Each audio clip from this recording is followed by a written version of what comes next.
What's happening, everybody? Dave Fleming with Adam Stone. What a day. We're going to get you up to date with what happened today on Mixed Doubles Friday and get you ready for men's and women's doubles on Saturday. So let's jump into the mixed draw first. We got to talk about the weather. It was windy. These teams had to adjust all day long. Adam, what impact did you see on the play? Well, a couple whiffs here and there, and some interesting swings that go along with that. The footwork needed to be on point. The ball is there right in the strike zone, then it takes a left or a right turn on you, as it was swirling today. So a lot to overcome for these world-class athletes, physically and mentally.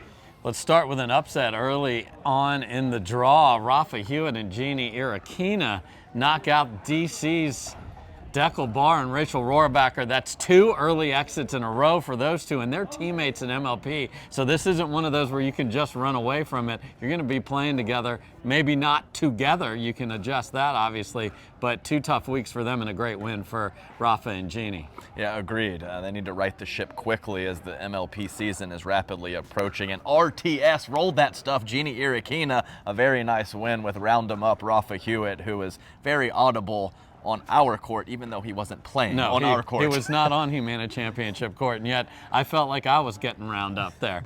The team that made the best run from a very deep seed was the 26 seed.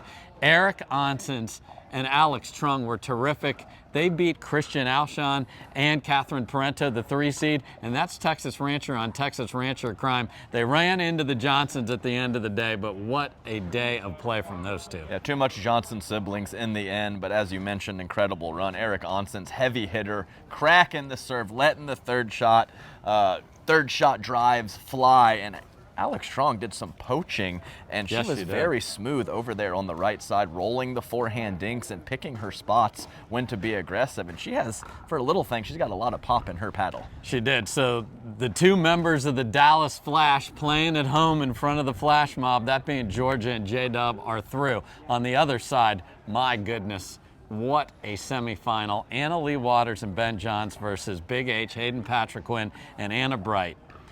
Early on in game number 1, young Hayden said, "Hey, Anna Leigh, your dinks are too high." And Anna Leigh didn't take well to that fact that was pointed out to her and said, "Don't speak to me like that." And in our post game, she said, "He poked the bear." He did, and they do have a good relationship, but Hayden Patriquin likes to talk during the match, as Anna Leigh Waters said. Absolutely the highest of levels in that match. All 4 players played fantastic. Points weren't lost, points were won, and a little drama and a little spiciness here in Texas is a good thing, in my opinion. It certainly is. So that took 3 for Anna Leigh Waters and Ben Johns to get through. So we have a rematch of last year's mixed doubles final, which was won by Anna Leigh and Ben. We'll see if the Johnsons can overcome that. So let's move on to tomorrow. We'll start on the women's side, and my message to the field is, can anyone stop the rivalry? We've got the girlies versus AL Dub and CP. That's becoming more chalk than anything, and I personally think it's going to happen again tomorrow. Your thoughts, sir? I agree completely. They're playing so well.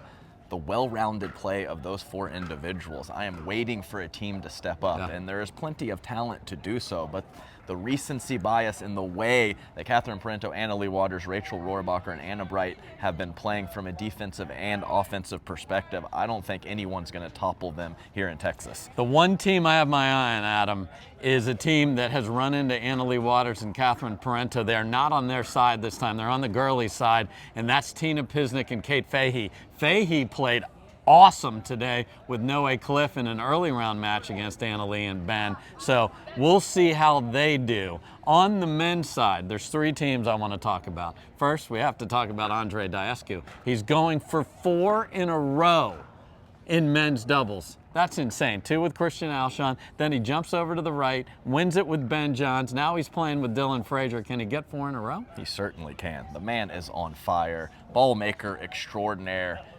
Top of the charts mental game when the going gets tough. Dylan Frazier playing quality ball as always. That is going to be a tough out for anyone, and we'll get to send Andre back over to his more comfortable side on the left, even though he learned on the fly pretty well with Ben Johns. Did he ever? All he did was get gold. So they're interesting. Christian Alshon and Fed are the 1 seed.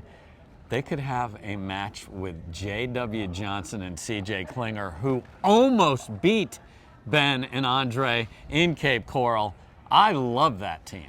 Still love me some Hayden Patriquin. He will always be my guy. But my new favorite player is C.J. Klinger, the luscious lefty. I love what he brings to the table. He's got that cool, calm, collected demeanor. And he's got all the shots, all the variety, and all the hand speed. Are they the best 7 seed in the history of men's doubles? I say they are. Check yes. Finally, Ben Johns, Gabe Tardio back together. They got silver. It's not like it was a disaster.